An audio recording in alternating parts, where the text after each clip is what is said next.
Presença especializada orientando seus investimentos. Bradesco oferece Jornal Nacional. A literatura enlutada. Morre José Saramago, o único escritor da língua portuguesa que ganhou o prêmio Nobel. E a notícia provoca reações de pesar no Brasil e no mundo.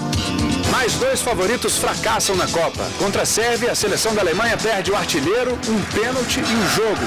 Contra a Argélia, a Inglaterra empata em 0-0 e fica em situação difícil. Os Estados Unidos comemoram um gol de empate com a Eslovênia como se fosse o título. E no Brasil, problema de última hora. Gilberto Silva machuca o tornozelo durante o treino final para o jogo contra a Costa do Marfim. O governo planeja controlar a venda de antibióticos nas farmácias. A lei seca reduz o tamanho da tragédia do trânsito brasileiro. E o Tribunal Superior Eleitoral aprova uma abrangência maior para a lei da ficha limpa nas eleições de outubro. Agora, no Jornal Nacional.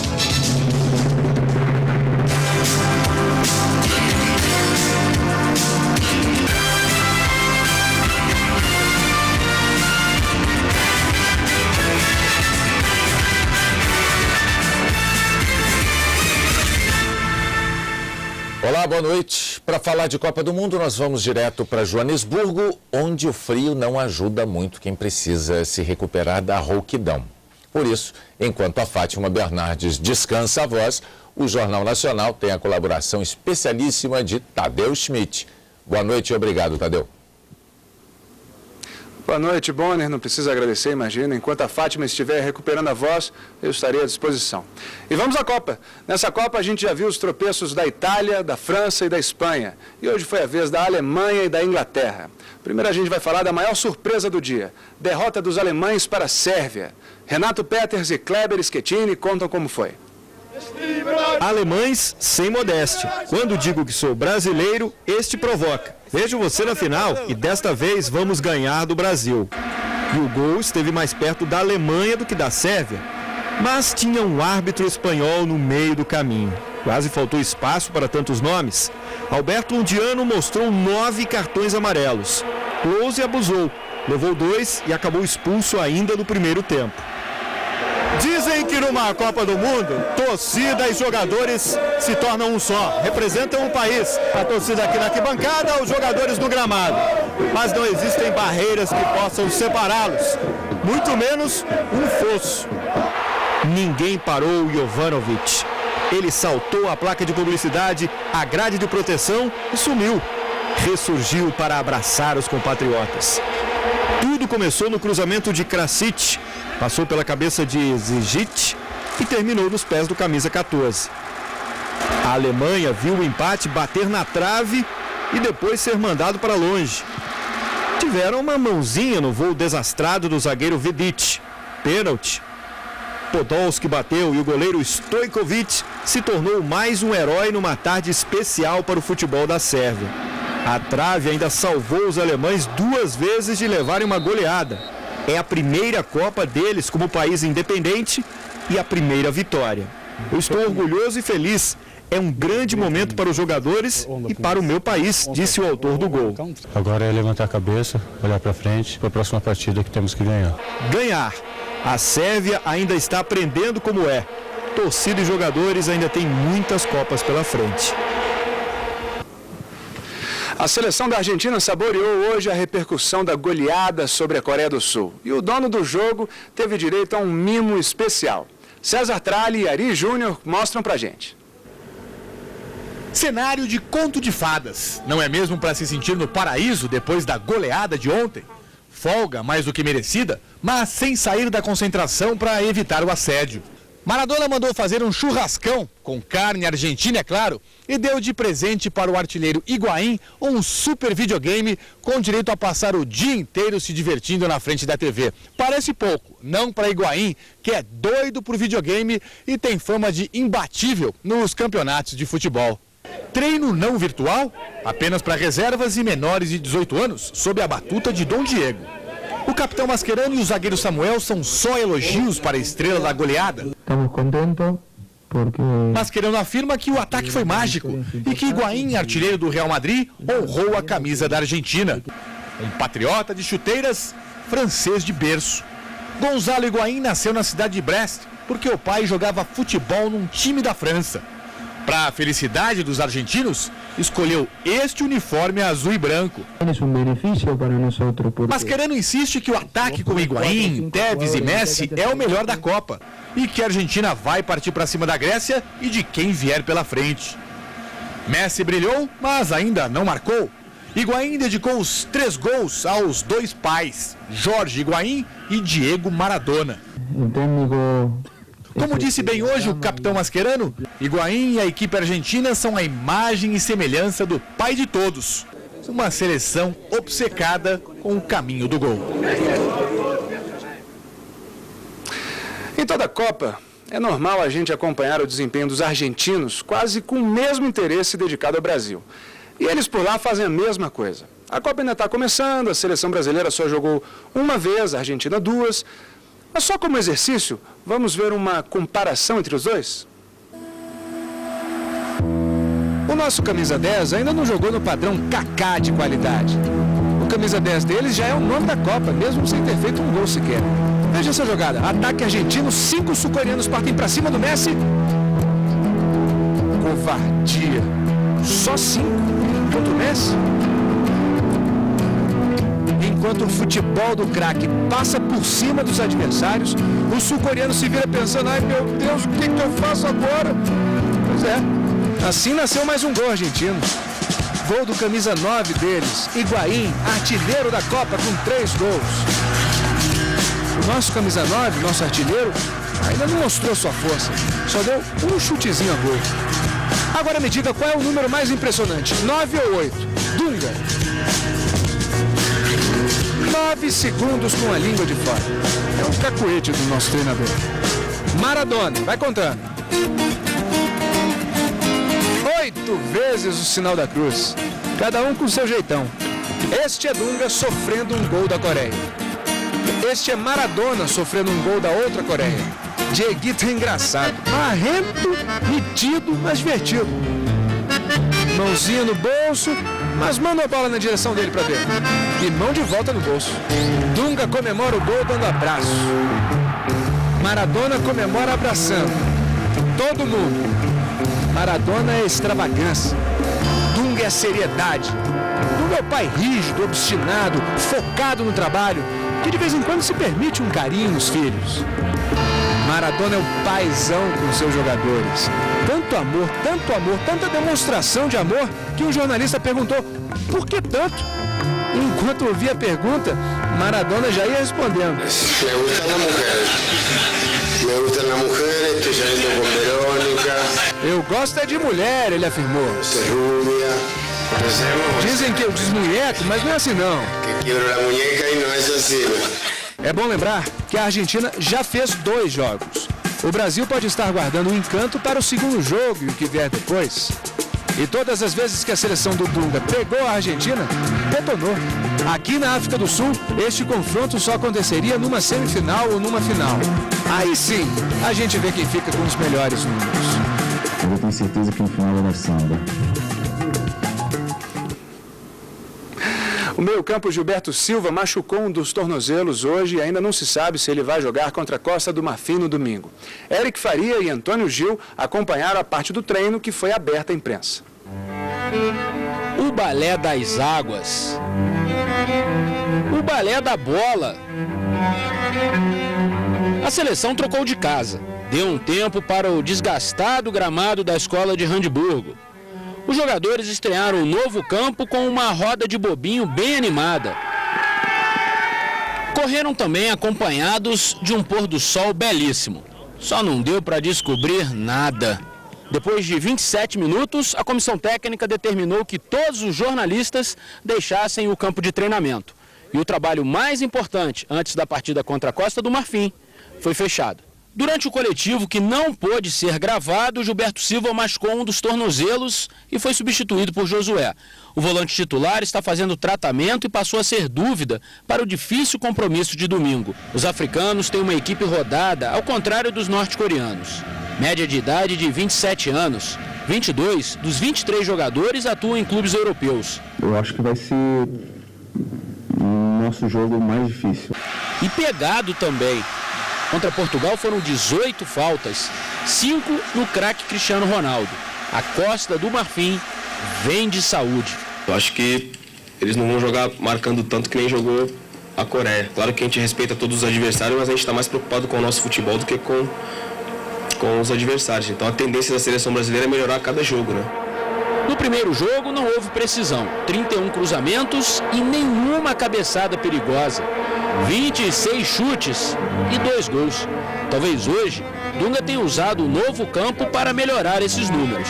Talvez, porque só saberemos no domingo, quando a partida começar. E a FIFA avisou a CBF agora à noite que o treino de reconhecimento do estádio amanhã no Soccer City foi cancelado para poupar o gramado para o jogo de domingo. O treino foi transferido para esse mesmo colégio de hoje. Daqui a pouco tem mais Copa do Mundo. E, a seguir, o plano de controlar a venda de antibióticos no Brasil e os resultados da lei seca no trânsito.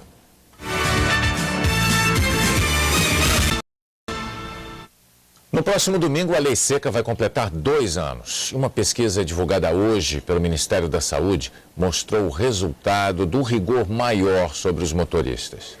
Desde que a lei seca começou há 2 anos, dirigir depois das comemorações ou de apenas uns drinks pode levar à perda da carteira, multa e até a prisão. A pessoa tem que ter mais consciência ao beber, não pegar no volante. E o rigor da fiscalização está evitando muitos acidentes no trânsito. A constatação é do Ministério da Saúde. Segundo a pesquisa, no primeiro ano da lei seca, o número de mortes em acidentes de trânsito caiu para menos de 35 mil. Nos 12 meses anteriores à lei, foram mais de 37 mil vítimas fatais, queda de 6%. A redução de mortes ocorreu em 17 estados e o Rio de Janeiro foi o que teve a queda mais expressiva. Em seguida vieram Espírito Santo, Alagoas e o Distrito Federal. Mas em 2 anos, um dado chama a atenção. O percentual de brasileiros que disseram dirigir depois de beber subiu em relação ao primeiro ano da nova legislação, embora ainda seja menor que em 2007, quando não havia lei seca. E a pesquisa confirmou que são eles que bebem mais ao volante. Alguns já estão mais conscientes. É ela que dirige, é ela que garante o retorno tranquilo para casa. Outra revelação da pesquisa divulgada hoje. Não são os jovens os que mais misturam bebida alcoólica e volante. Os campeões da irresponsabilidade têm entre 25 e 34 anos de idade. Para o ministro da Saúde, o importante agora é aumentar ainda mais a fiscalização. Bafômetro, multa, repressão. Só assim nós vamos conseguir construir uma nova consciência dos motoristas de que bebida e direção não funcionam nunca. A Agência Nacional de Vigilância Sanitária quer aumentar o controle sobre a venda de antibióticos. O motivo dessa medida a gente vê na reportagem de Alan Severiano. Sem receita, nosso produtor vai à farmácia em busca de remédio para sinusite. E quem o atende se comporta como médico. Tem pressão alta? Não. Tem diabetes? Não. Usa dormir para dormir? Não. O que é? Você precisa tomar um descongestionante? Descongestionante? Um descongestionante e um antibiótico junto. 68% das farmácias do estado de São Paulo vendem remédios sem receita, segundo o último levantamento do Conselho Regional de Farmácia. Um perigo para os pacientes. Você mascara a doença com aquele remédio que você está tomando e aí você tem essa doença agravada, ou você tem uma reação adversa com esse medicamento errado. O uso indiscriminado de remédios não prejudica apenas quem tem esse hábito. A automedicação é um dos principais responsáveis pela multiplicação de bactérias superresistentes. Estudos mostram que essa ameaça invisível é cada vez maior no Brasil. O Staphylococcus aureus, capaz de provocar infecções em todos os órgãos, é um exemplo. No Brasil, 54% dessas bactérias, coletadas de pacientes, são resistentes a vários antibióticos, o segundo maior índice em países da América Latina. A resistência do Enterococcus, bactéria encontrada no intestino, pulou de 6,9% para 31% em 5 anos. Este infectologista diz que já há bactérias que não respondem a nenhum medicamento. A Acinetobacter baumannii é uma bactéria que produz infecções no pulmão, no sangue e muitas vezes as pessoas morrem porque não há antibiótico efetivo, eficiente para matar esse agente. As infecções são mais graves em idosos, crianças pequenas e pessoas com imunidade baixa. Para evitar que as bactérias se tornem cada vez mais resistentes, a recomendação é usar antibiótico apenas quando for realmente necessário. Quanto menos antibiótico, melhor. Use menos antibiótico e a resistência bacteriana vai ser menor em qualquer lugar também. A Associação Brasileira de Farmácias atribui a compra de remédios sem receita à dificuldade que as pessoas encontram de ter acesso a médicos no serviço público de saúde. A Vigilância Sanitária de São Paulo, que deve fiscalizar as farmácias, diz que é muito difícil flagrar o problema porque o consumidor tem interesse na compra e não faz a denúncia. O Globo Repórter de hoje trata de um problema que ameaça a saúde de 57 milhões de brasileiros. A hipertensão. É possível controlar a pressão sem o uso de medicamentos? Erros na alimentação e vida sedentária agravam o problema. Crianças com pressão alta, a tendência se revela nos primeiros anos de vida. Mas por que alguns se tornam hipertensos e outros não? Uma pequena cidade do interior do Brasil pode ajudar a solucionar este mistério. Copa do Mundo, momento de alto risco. Como proteger o coração das emoções de um jogo? Qual a capital brasileira da hipertensão feminina? O uso de anticoncepcionais interfere? Hoje, no Globo Repórter. A chuva provocou a morte de 9 pessoas em Pernambuco. São 5 dias debaixo d'água. Mais de 12 mil pessoas estão desalojadas ou desabrigadas. Na cidade de Primavera, a 97 quilômetros do Recife, o volume de água de uma cachoeira inundou a região. Os moradores tiveram que ser resgatados de helicóptero. Em Cortês, também na zona da mata, o rio Sirinhaém transbordou. A intensidade e o volume de chuva diminuem no Recife e em grande parte do Nordeste neste sábado. O ar mais seco vai dificultar a formação de nuvens carregadas. O sol aparece e chove rapidamente à tarde. Já no Rio Grande do Sul, onde não para de chover há 3 dias, previsão de temporais entre hoje e amanhã. No litoral do estado, as rajadas de vento podem atingir 60 km por hora. No norte do país também chove com trovoadas. Os índices de umidade podem ficar abaixo de 30% entre o norte do Paraná e o sul do Tocantins. Por isso, evite exposição prolongada ao sol e beba muito líquido. O dia começa com 9 graus em Brasília, calor de 35 em Cuiabá. Até segunda-feira, tempo instável em Salvador. Em Campo Grande, São Paulo e no Rio, sol e temperaturas acima da média. Daqui a pouco, as notícias da Costa do Marfim, nossa adversária no domingo, e o empate dramático dos Estados Unidos com a Eslovênia.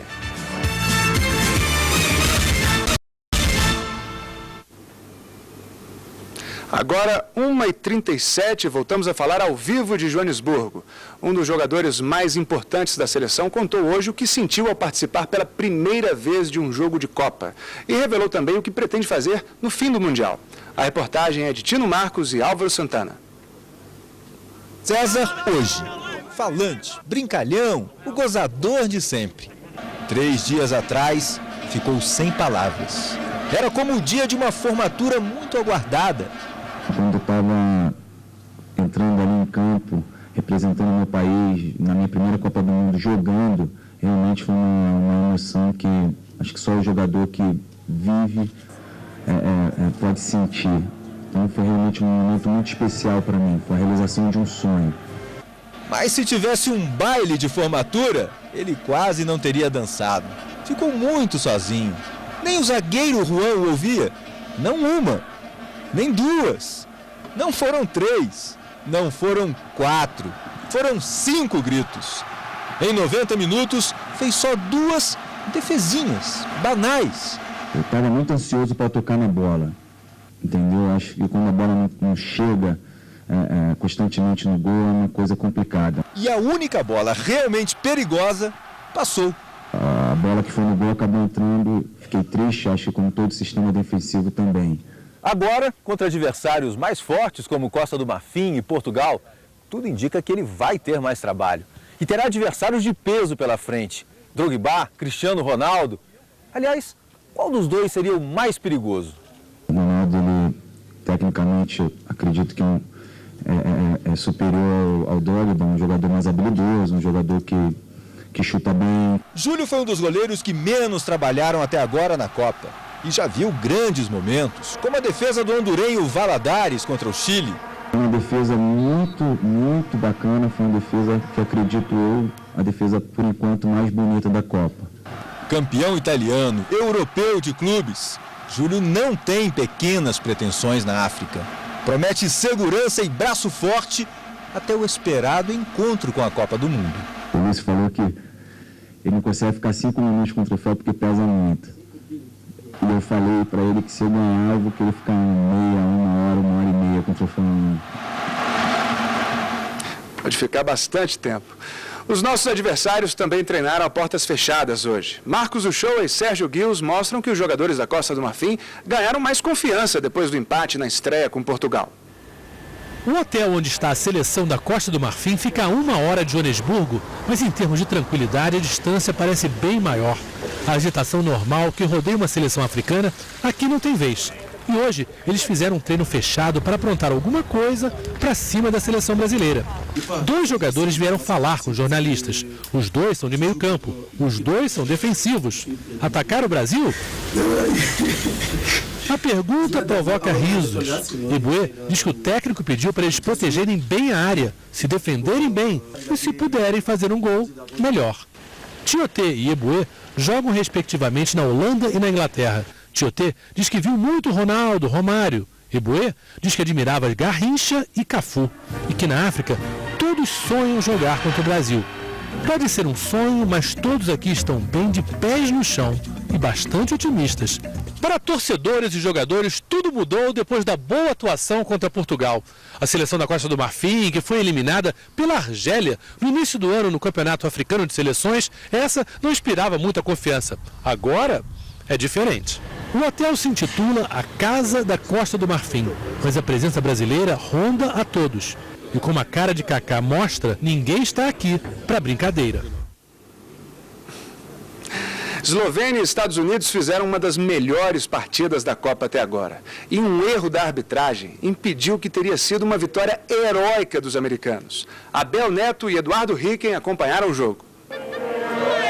Na chegada ao estádio, paz entre as torcidas. Americanos e eslovenos mostrando ao mundo que a alegria no futebol não tem fronteiras. No campo, clima quente. Aos 15 segundos de jogo, cotovelada de Dempsey em Liu Bianchit.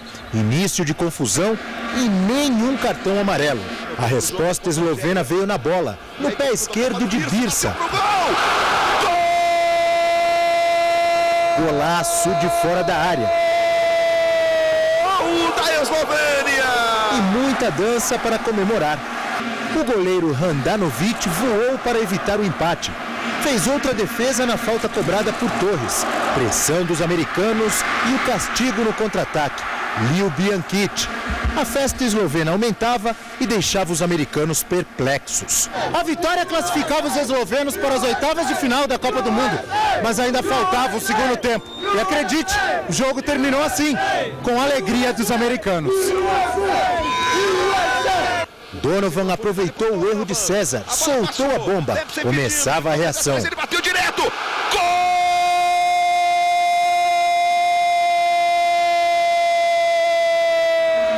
Os americanos criaram mais chances de gol e nada. Até que aos 36 minutos, Aldor ajeitou de cabeça para Michael Bradley. E o filho do técnico Bob Bradley não decepcionou o pai. E o filho do técnico empata o jogo! Nas lágrimas do torcedor, o tamanho da emoção americana. Ela poderia ter sido maior, não fosse o erro do árbitro Coman Coulibaly, de Mali, ao marcar falta e anular o gol de Morris Edu. Começar o jogo perdendo e no final continuar vivo na Copa nos deixa orgulhosos, diz Michael Bradley. Orgulho, decepção, emoção, numa tarde típica de futebol. Daqui a pouco a morte de José Saramago, o único escritor da língua portuguesa ganhador do Prêmio Nobel.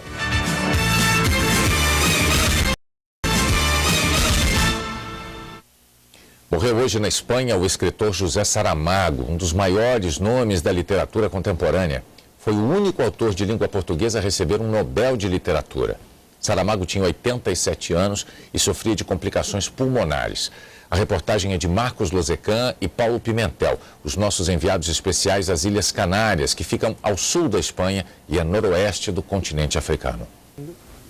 José Saramago morreu no alto exílio, na ilha de Lanzarote, no arquipélago espanhol das Canárias. Foi o local que ele escolheu para viver há 18 anos, depois de se decepcionar com o governo de Portugal, que decidiu excluir o livro Evangelho segundo Jesus Cristo da lista de recomendações oficiais a um prêmio literário europeu.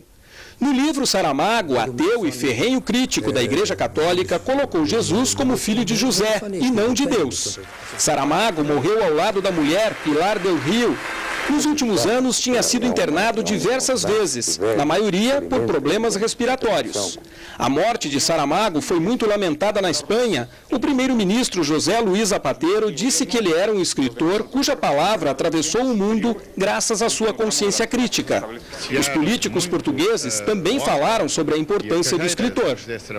Deixou uma obra que orgulha um país e tenho a certeza que esse é o sentimento com que todos os portugueses neste momento evocam Saramago.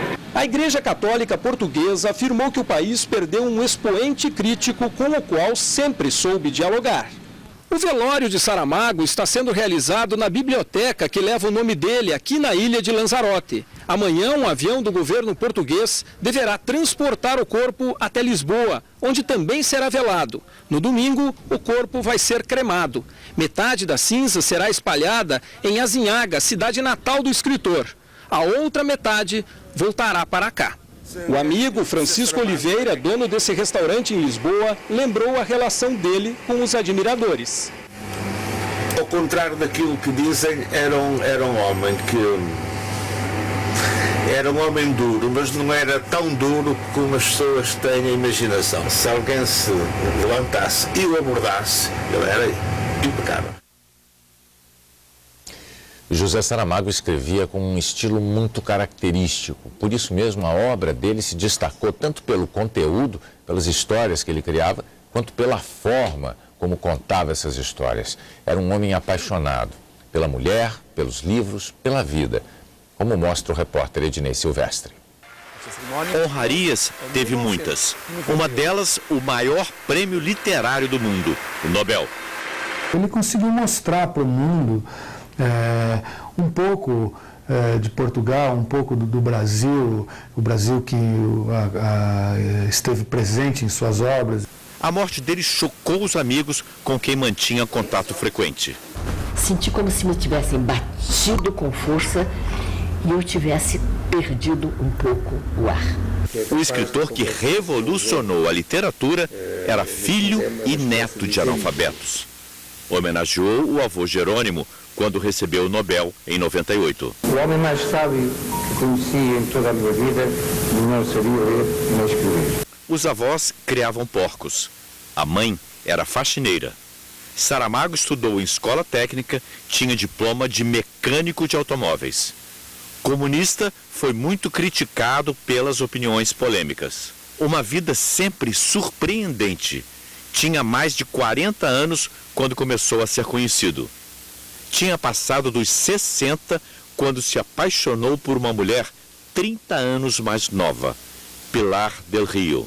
Viveram um amor que parecia saído de novela, apaixonado, dedicado, encantado, como revelou nesta entrevista exclusiva ao Jornal da Globo 3 anos atrás. E aí começa realmente a minha segunda vida, porque com 63 anos, o que é que se espera que aconteça? Escrevia sempre, neste escritório com vista para a ilha de Lanzarote. Estava preparando um novo romance. A ligação com o Brasil era constante. Um brasileiro, Fernando Meirelles, filmou uma de suas obras mais famosas, Ensaios sobre a Cegueira. É um cara que soube usar cada segundo da vida, coisa que a gente tem que aprender a fazer, né? Eu digo de outra maneira aquilo que a minha avó disse, eu já devia estar farta de viver. E diz, o mundo é tão bonito e eu tenho tanta pena de morrer.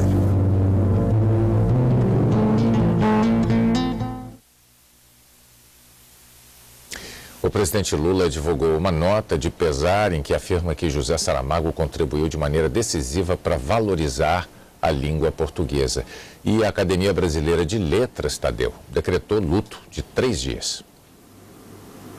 Aqui na África do Sul, a delegação portuguesa soube da morte de Saramago depois de um treino em Magaliesburgo. O técnico Carlos Queiroz falou em nome de todos.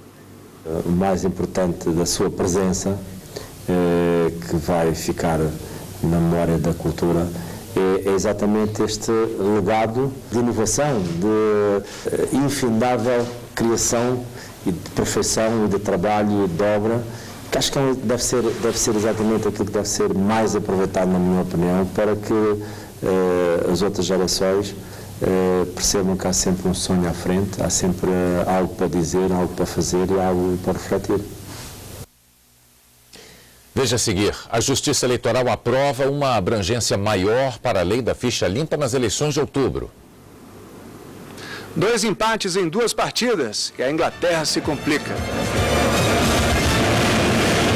Tá vendo? Rio de Janeiro, aqui só tem eu, você, essa vista esplendorosa. E o mundo parou, ó. O mundo lá fora, tá ouvindo? Passione. O Tribunal Superior Eleitoral decidiu ontem à noite que a lei da ficha limpa poderá barrar a candidatura de políticos condenados por um grupo de juízes, mesmo que essa condenação tenha ocorrido antes de a lei entrar em vigor.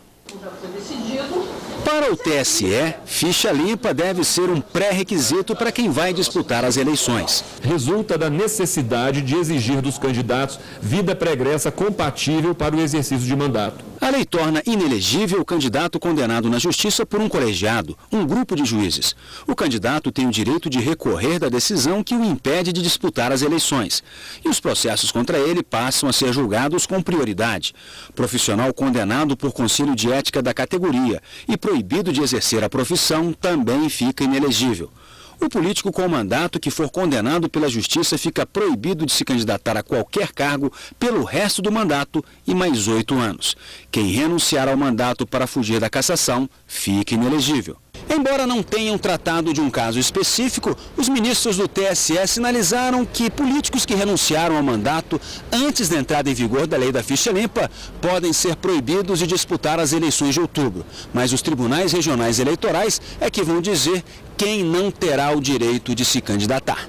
Caberá, evidentemente, à Justiça Eleitoral verificar, no momento do pedido do registro da candidatura, se determinada causa de inelegibilidade em abstrato, prevista na legislação, incide ou não em uma situação concreta. Candidatos que tiverem o registro negado podem recorrer ao Supremo Tribunal Federal. A Associação dos Magistrados Brasileiros acredita que prevalecerá o entendimento do TSE. Nós temos a confiança de que o Supremo Tribunal Federal vai confirmar essa decisão, porque isso é um grande avanço na política brasileira. O presidente da OAB espera que a justiça seja mais rápida no julgamento dos processos contra os políticos. O judiciário não pode fomentar a impunidade não julgando com celeridade os casos que são apresentados. A lei do ficha limpa só terá efetividade se o judiciário resolver a tempo e hora os processos.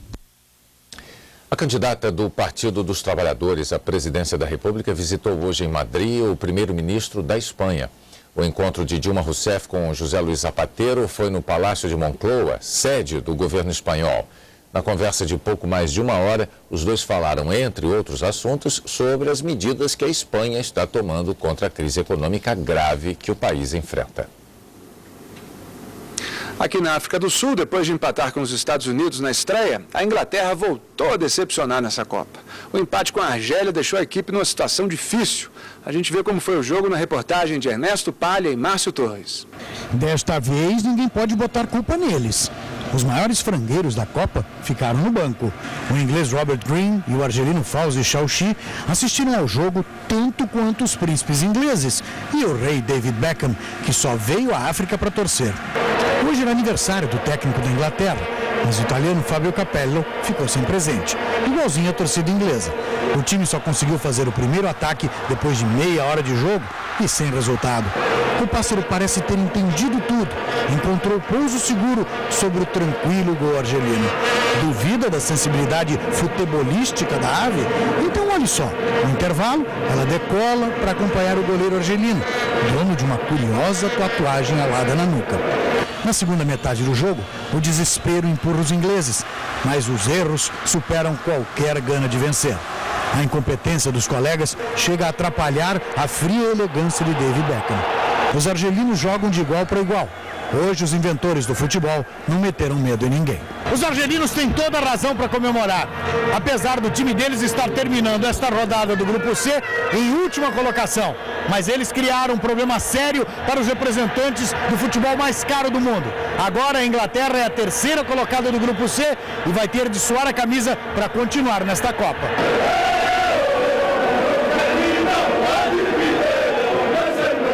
Depois do jogo na Cidade do Cabo, um torcedor inglês invadiu o vestiário para protestar contra o desempenho da Inglaterra. Ele foi expulso de lá por David Beckham, que não está jogando porque se machucou antes da Copa. Os príncipes William e Harry, que viram o jogo no estádio, estavam no vestiário na hora da confusão. A Inglaterra fez um protesto formal na FIFA contra a falta de segurança. Daqui a pouco a gente volta com as partidas de amanhã na Copa.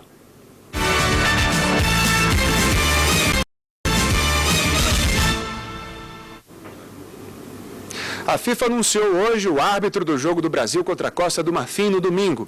É o francês Stéphane Lannoy. Ele cruzou o caminho do Brasil uma única vez nas Olimpíadas de Pequim, quando nós goleamos a Nova Zelândia por 5-0. Lannoy, de 40 anos, é estreante em mundiais. Aqui na África do Sul, apitou a partida entre Holanda e Dinamarca na primeira rodada. Mostrou 3 cartões amarelos e controlou bem o jogo. O Brasil só saiu perdendo no quesito comunicação. A língua oficial da Costa do Marfim é o francês. Eles vão se entender direitinho. Sorte nossa que o Michel Bastos, nosso lateral que joga no Lyon, domina o idioma. Por hoje é só, pessoal. Boa noite, Bonner. Boa noite a todos. Boa noite, Tadeu. Muito obrigado pela sua participação mais uma vez. Vamos repassar então agora os horários das 3 partidas que movimentam a Copa do Mundo neste sábado, todas com transmissão da Globo. Às 8h30 da manhã, horário de Brasília, Holanda e Japão abrem a segunda rodada do Grupo E em Durban.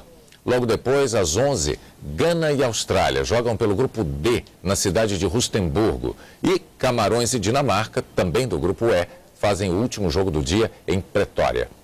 O Jornal Nacional está terminando aqui, mas você terá outras notícias logo mais no Jornal da Globo, logo depois de Separação.